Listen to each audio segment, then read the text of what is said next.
Hola, buenas. Hoy día les voy a hablar de este libro, El arte de ver, de Aldous Huxley, porque me parece muy importante. En él plantea que ver es un arte, y aunque tal vez no parezca tan como loco decir eso, normalmente no pensamos como que ver es un arte. O sea, pensamos que cuando uno está haciendo arte, uno ocupa los ojos. Pensamos que cuando uno está haciendo arte, uno está viendo objetos que son como la fuente de inspiración. Cuando consumimos arte, estamos viendo cosas, pero nunca creo que pensamos que ver en sí, que en el acto mismo, eso es un arte. Y me parece una propuesta muy radical, aunque no es radical en un sentido general, pero un radical para hoy y para nuestra concepción de lo que es la visión. Para dar un poquito de contexto, y voy a intentar mantenerlo muy restringido, voy a hablar un poquito de quién es Huxley y por qué nos lleva a escribir este ensayo sobre el arte de ver. Huxley es un escritor estadounidense muy famoso por escribir un libro, Un Mundo Feliz. Un fantástico libro, no voy a hablar mucho al respecto porque no es al tema, pero se lo recomiendo a todas las personas. Y también es famoso por escribir otro libro que se llama Las Puertas de la Percepción, y que es uno de los primeros relatos académicos, que se me olvida el año, me imagino como en los años 40 o 50, sobre las sustancias psicodélicas y la manera en la que afectan la mente. Había muy poco registro como académico del uso de estas sustancias y él nos presenta esto y todo este mundo. Bueno, Huxley sufrió un accidente que lo dejó con un trastorno visual muy fuerte en su adultez temprana. Él era tenía incapacitado en visión. Y cuando se le prescribieron lentes, y los lentes ayudaban, pero no solucionaban sus complicaciones que tenían a todo nivel, entonces él buscó otros métodos. Y encontró un libro de un doctor que se llama el doctor Gregory Bates, que plantea una visión distinta sobre la visión, pero Huxley siendo como un escritor y un pensador y teniendo esta como involucración de la psicodelia y entendiendo los poderes que tiene la mente en entender el mundo, tomó estas ideas de este doctor y las adaptó. Así que no voy a hablar mucho de las ideas particulares de este doctor, pero voy a hablar más sobre las ideas que Huxley está hablando. Así que vamos al tiro y partamos. Entonces, Huxley nos presenta la visión tradicional que tal vez tenemos de los sentidos y de la visión, donde la visión es como, y los sentidos en general, son como ventanas en la que el mundo está afuera y pasan cosas en el mundo, y después tenemos nuestro aparato sensatorio, que en este caso de la visión es el ojo, y que es como transparente, así como una ventana, y que nos ayuda para en la mente poder ver lo que está pasando allá afuera. Entonces tendemos a pensar que existe sí, esta transparencia. Entonces lo único que puede afectar como la visión que tengo es la estructura de esta ventana. Y en este caso sería como la estructura de mi ojo, donde si mi ojo tiene algún problema físico, eso va a afectar la manera en la que estoy viendo, pero en verdad los cambios de visiones no son explicados por nada más que la estructura de los ojos mismos y los estímulos que llegan desde fuera del mundo, esa como transparencia que vemos. Y en ese modelo, por ejemplo, los cambios de luminosidad, si en mi visión se vuelve algo claro o oscuro, son meramente cambios de luminosidad del ambiente. Cuánta luz entra a la habitación, o si está oscuro y todo eso. Y lo mismo pasa cuando veo un objeto. Por ejemplo, si tengo un objeto rojo y empieza a cambiar a azul, bajo este como manera de entender la visión, es porque el objeto está cambiando. Nada sobre algo que podría estar pasándome a mí, o tal vez hay como un defecto en la ventana, que la ventana tiene un mal reflejo, pero nada más allá de eso. Pero Huxley nos lleva a pensar y nos cuestiona, nos dice, ¿es así como funcionan los sentidos? Y creo que tenemos evidencia de otros sentidos que es mucho más clara, que nos ayuda a entender que así no, esa visión como de transparencia de los sentidos no es la correcta.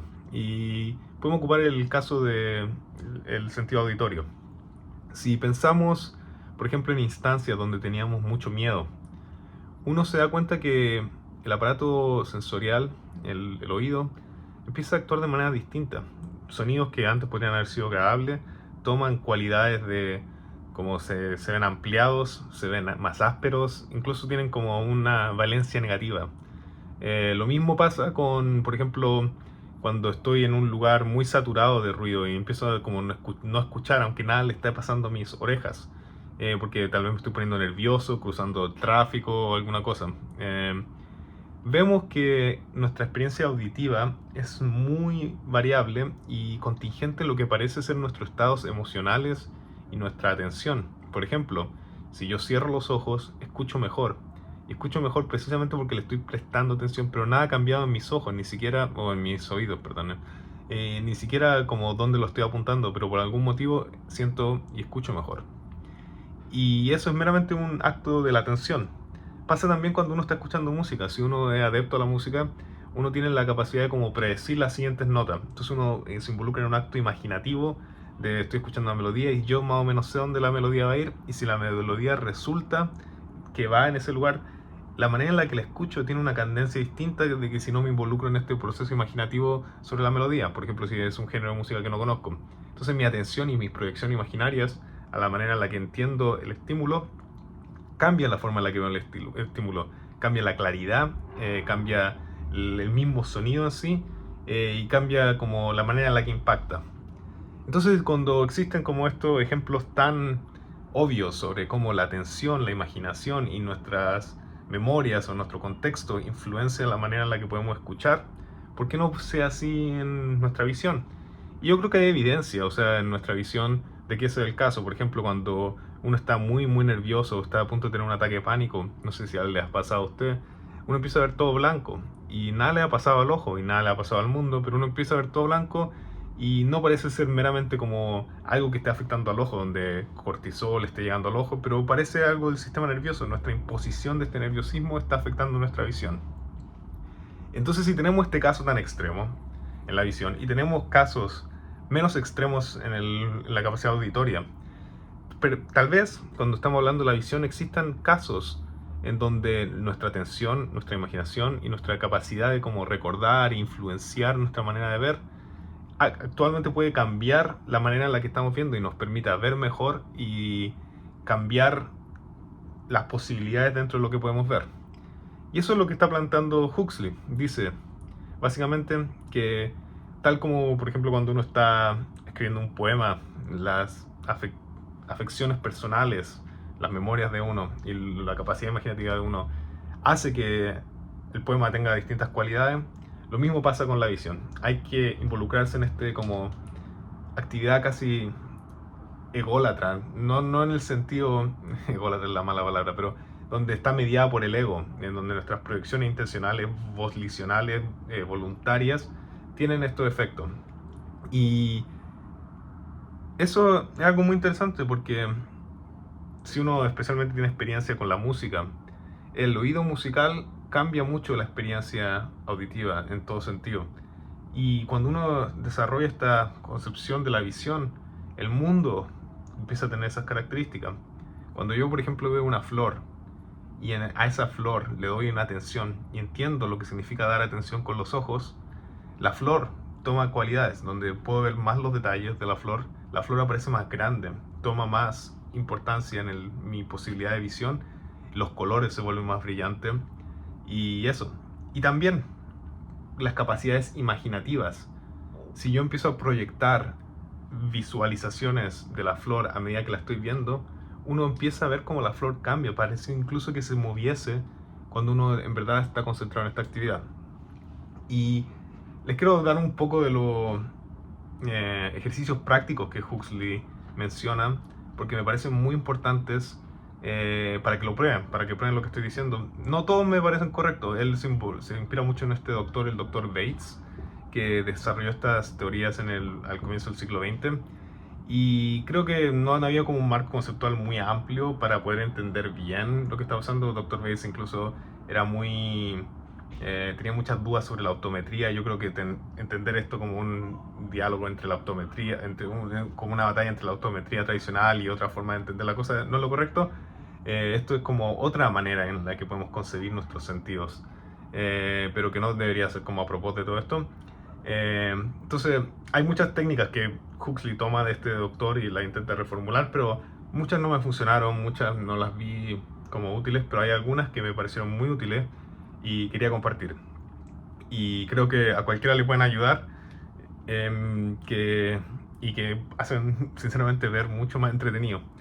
Es por eso que estoy haciendo este video, porque en verdad como que me cambió un poquito la vida en el sentido de que antes yo ocupo lentes, o sea, ahora no estoy ocupando lentes porque estoy hablando de ñoñadas y creo que voy a ser más ñoño si me pongo los lentes, pero también Puedo ahora salir de la casa sin mis lentes porque entiendo un poquito cómo el proceso de atención y el proceso de imaginación me ayuda a elucidar un poquito mejor mi visión.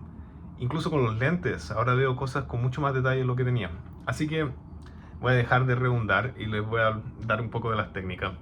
La primera técnica que a mí me parece muy interesante es la idea de seguir con los ojos. Y esta es la idea. Desde que somos muy chicos nos crían a tener la mirada fija, donde el movimiento de la cabeza y el movimiento del ojo está fijo en un solo lugar. Intentamos ver imágenes de la manera más amplia posible. Por ejemplo, si tomamos este mismo libro, el de Huxley, normalmente cuando yo estoy leyendo, yo estoy mirando las dos páginas del libro y estoy moviendo mis ojos muy poco siguiendo la oración particular que estoy leyendo. Pero estoy activamente mirando todo el libro. Y la pregunta es ¿por qué?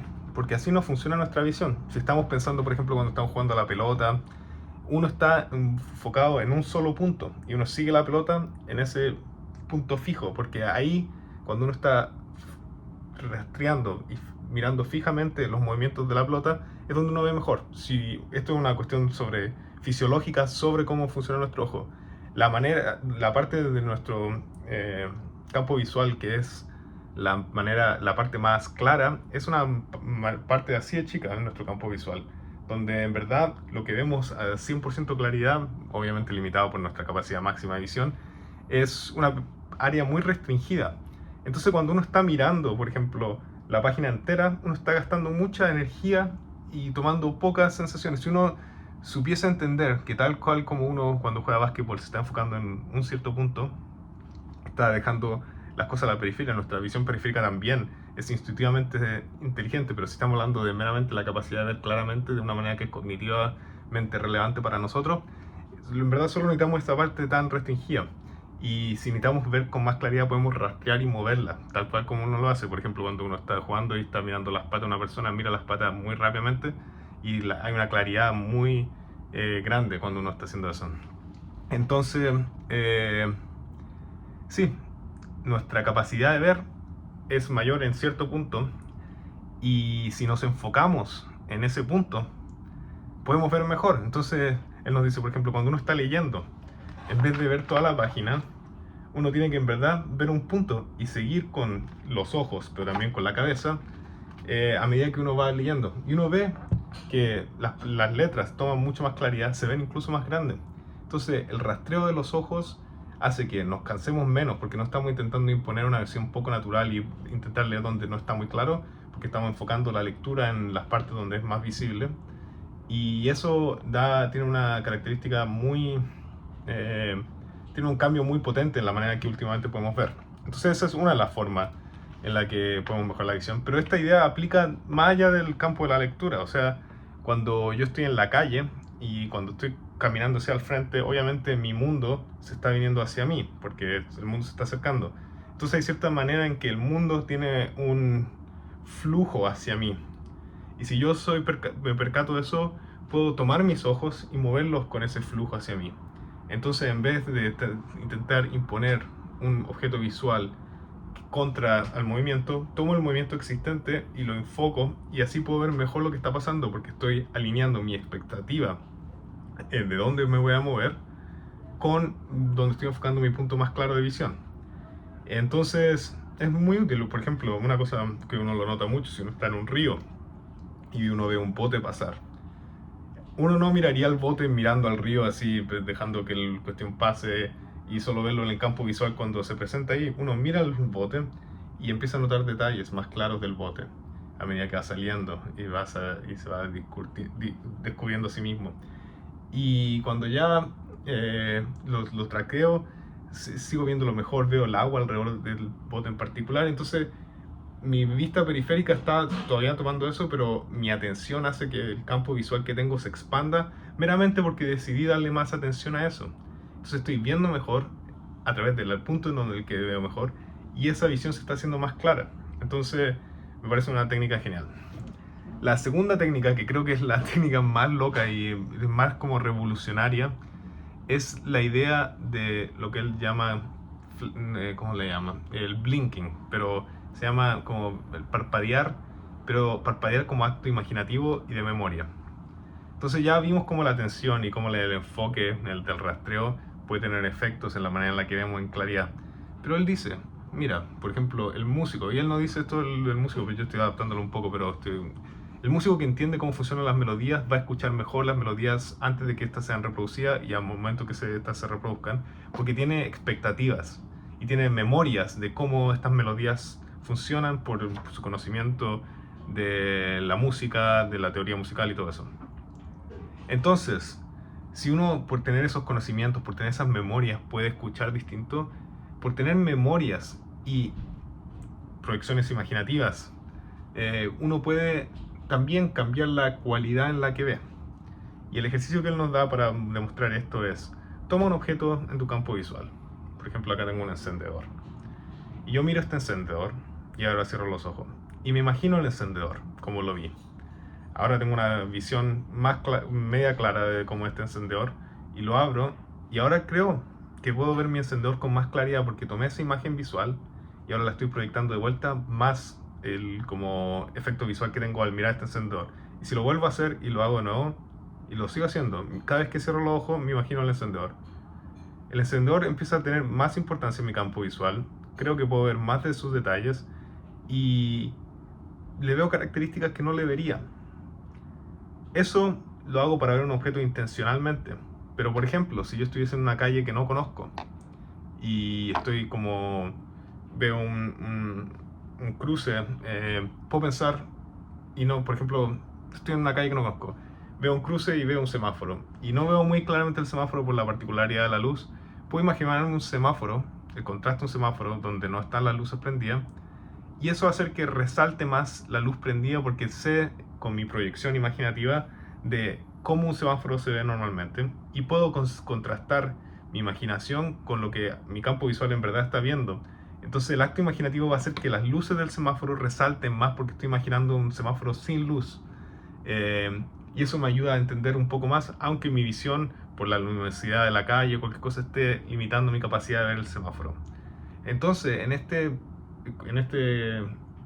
ejercicio donde estoy parpadeando y me imagino la imagen cuando tengo los ojos cerrados y después la abro y la sobrepongo, entonces puedo reforzar visión poniendo la misma imagen o puedo crear contrastes poniendo imágenes que son opuestas en algún sentido. Muestra de cierta manera cómo el acto volicional de ver puede cambiar y moldear la manera en la que entendemos el mundo. Eso se puede aplicar también no solamente con un proceso de parpadeo. El proceso de parpadeo ayuda como a practicar esta idea, pero si yo puedo tener el ojo abierto y por ejemplo acá hay una luz muy hermosa y la luz muy hermosa yo le puedo proyectar como pareciese cortinas en la mañana. Ya ahora estoy involucrándome como en un acto un poquito más esotérico de cómo el arte de la visión puede funcionar. Veo esta luz que es muy brillante y me la imagino como unas persianas en una mañana hermosa donde el sol le está pegando. Y esta luz que estoy viendo ahora es una luz larga. Está tomando cualidades de como si estuviese siendo movida por el viento. La veo ondular. Y el hecho que yo pueda hacer esto me parece muy extraño porque no es como que lo veo en el ojo de mi imaginación, pero lo estoy viendo en la realidad. Y eso me parece algo muy hermoso porque todo cambia. O sea, yo voy a ir a un río y si en el río tomo recuerdos hermosos y lo estoy como imaginando, por ejemplo, el cariño de una persona y veo el movimiento del río hacia allá como si fuese una mano, se vuelve más suave el río y se vuelve muy hermoso.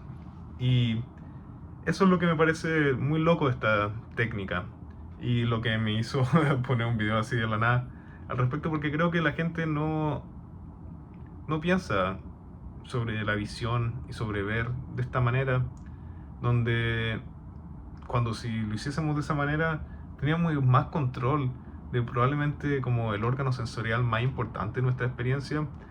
Muchas veces como yo diría que es como el órgano más tridimensional que tenemos para sentir, donde sentimos que cuando vemos algo estamos como involucrados en un espacio y entender que la manera en la que nuestras memorias, nuestra imaginación y nuestra atención pueden moldear cosas en los márgenes de esta realidad.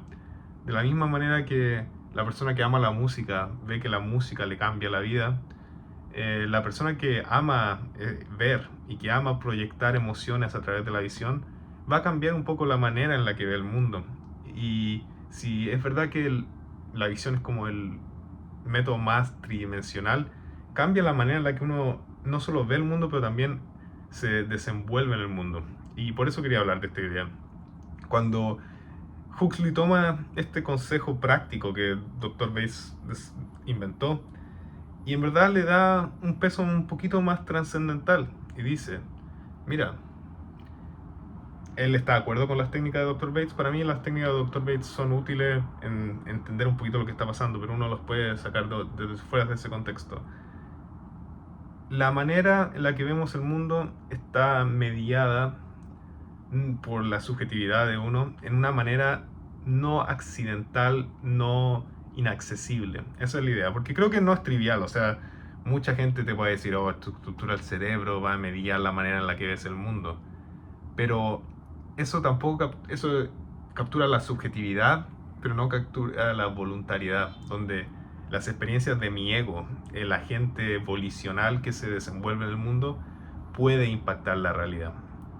Y para mí eso es una idea radical, es una idea loca, es una idea hermosa. Y por eso la quería compartir. Ojalá les guste, ojalá no haya sido un video raro y que tengan buena noche. Eso. Chao, que vean bien.